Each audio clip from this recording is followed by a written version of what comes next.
안녕하십니까. 부산 YMCA 시민중개실장 황재문입니다.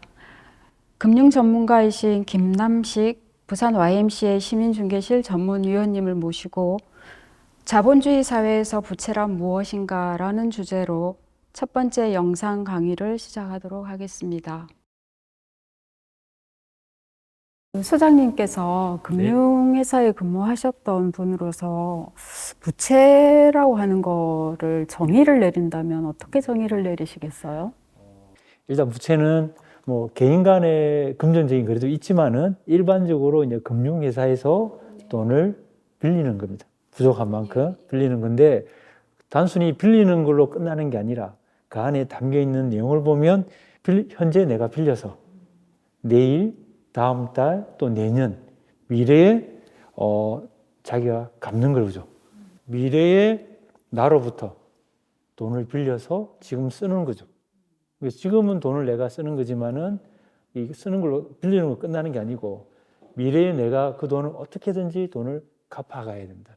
그게 이제 시간적인 의미를 포함시킨다면 그 대출은 부채는 단순히 지금의 현상이 아니라 미래에 나아가 열심히 갚아간다는 그런 걸로 한번 설명해 드릴 수 있고요.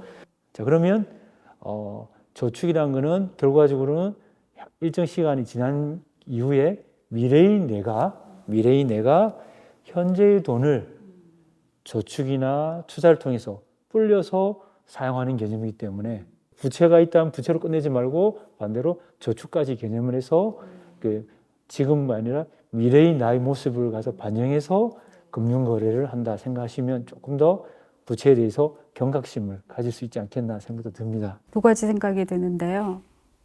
어쨌든 지금 전세 사기 피해를 당하신 분들은 결국 그 금융사로부터 다 지금 대출을 받은 상황이라 네. 금융사와의 관계에서 부채 관계가 지금 형성이 되어 있는 거잖아요. 그 관계 어떻게든 정리를 해야 되는 게 저희들이 지금 계속 주지해야 되는 사실인 것이고, 그 다음에 이제 그 문제를 우리가 지금 이 강의를 통해서 어떤 방식으로든 해결한 다음에는 이제 저축을 염두에 둬야 되는 거네요.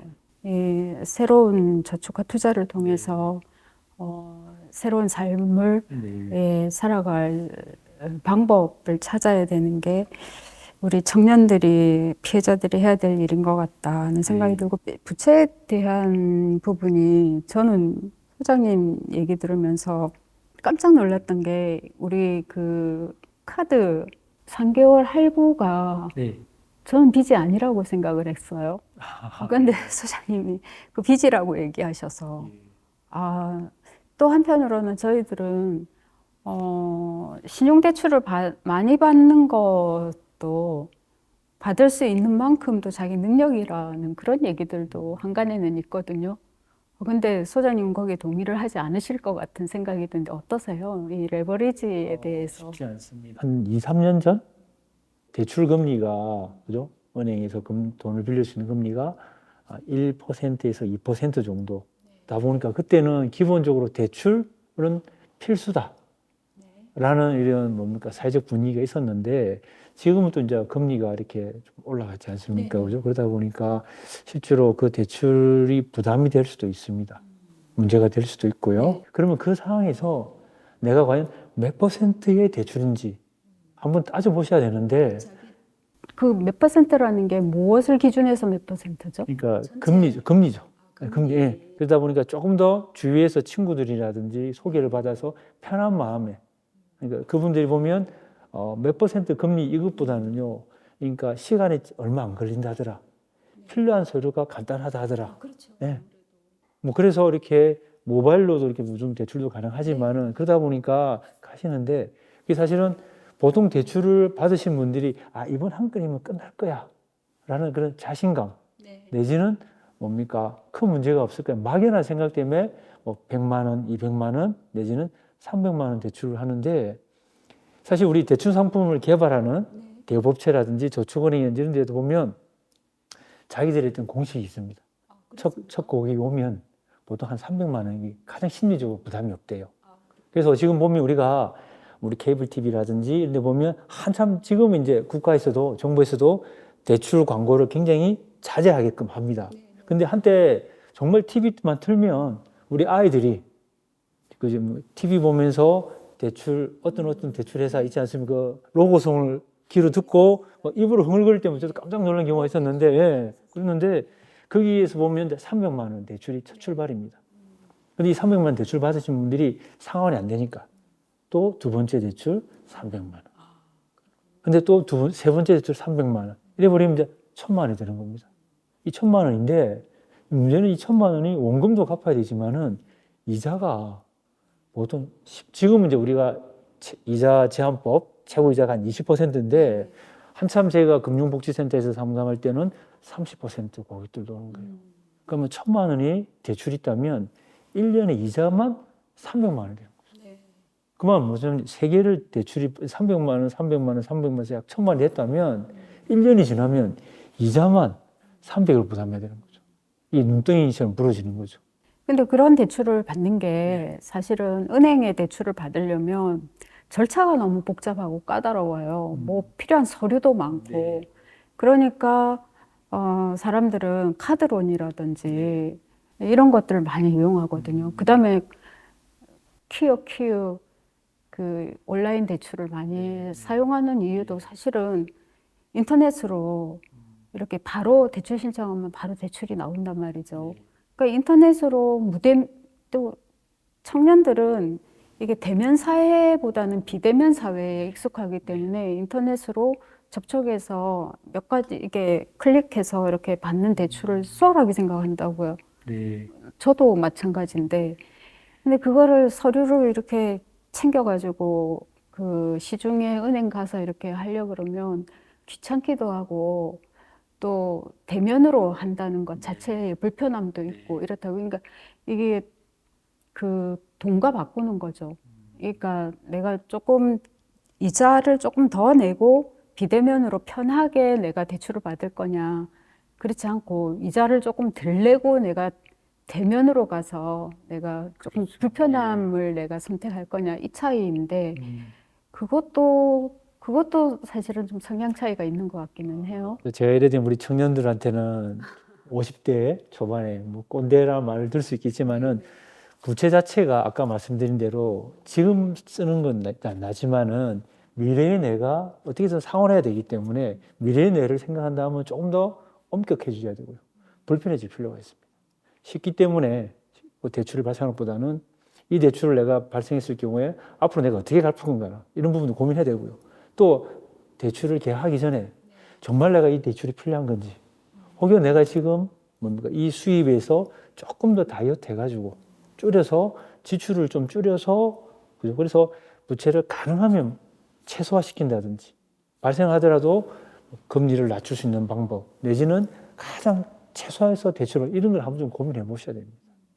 그러면 지금 소장님께서 말씀하시는 것은 이 레버리지를 필수로 생각하고 이 대출을 쉽게 받을 수 있는 것에 대한 용이함, 편리성 이런 것들을 지향하고 있는 이것은 조금 자제해야 될 사회적 분위기다 이렇게 보시네요. 저는 뭐 그렇습니다. 그러니까 뭐 금리가 낮든 높든 뭐 한때는 이랬습니다. 부채가 금리가 낮을 때는 재테크하시는 분들도 금리 낮은 걸 가져와 가지고 높은 상품에서 그죠? 그래서 예를 들어 2, 3%에 대출해서 10% 수익 남으면 나머지 갚으면 되지 않느냐라는 그런 게 있는데 우리가 오랜 금융 역사를 보면 그게 사실은 그 금리가 낮은 구간이 결코 길지가 않았거든요. 그러니까 우리가 지금 미국에서 미국뿐만 아니라 세계에서 가장 투자를 열심히 잘하는 그 워렌 버핏 할아버지 그분이 어땠냐면 우리가 해수욕장에서 열심히 물놀이를 했는데 늘 물이 이렇게 밀물로 들어올 거라 생각했는데 어느 순간에 물이 빠져나가는 거예요. 썰물이 되죠. 썰물이 됐을 때 수영복을 안 입고 있는 거예요. 자기의 실체라든지 나타나시기 때문에 항상 물은 들어왔다 나갔다 하는데 우리 금융 소비자는 투자자는 늘 물이 차 있을 거라 생각을 하다 보면 이게 빠졌을 때 이 수영복이 벗은 게 나타나는 게 아니라 그때 금융위기가 오거나 그죠? 예상치 않은 위기 왔을 때 엄청난 타격을 입니다.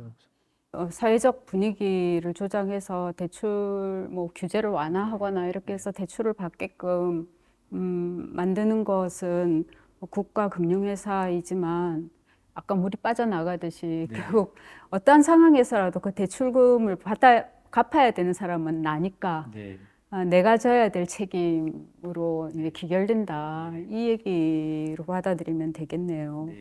좀 더 이제 우리 청년들께 한 두 가지 경우를 이제 말씀드리고 싶은데 이제 두 사람의 청년이 있다고 했을 때 첫 번째 청년은 뭡니까?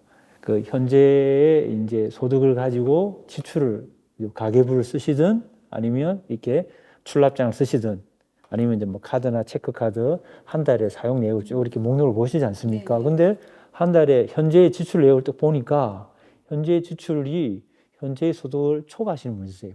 그러면 예를 들어 쉽게 이야기되면 한 달에 지금 300만 원을 쓰고 계시는 거예요. 그런데 그분이 소득이 200만 원인 거예요. 그럼 100만 원은 결국 뭡니까? 빚이지만은 결국 이 빚을 또 다른 말로 하면 미래의 소득이잖아요.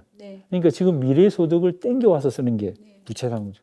그런 분이 있는데 안타깝게도 그런 분은 지금 시간이 흐를수록 자산이 늘어나겠습니까? 그렇죠. 대신 부채만 늘어난 거죠. 대신 또 두 번째 청년이 있는데 이분은 현재의 소득을 딱 보니까 현재의 소득은 현재의 지출과 또 남는 부분이 있는 거예요.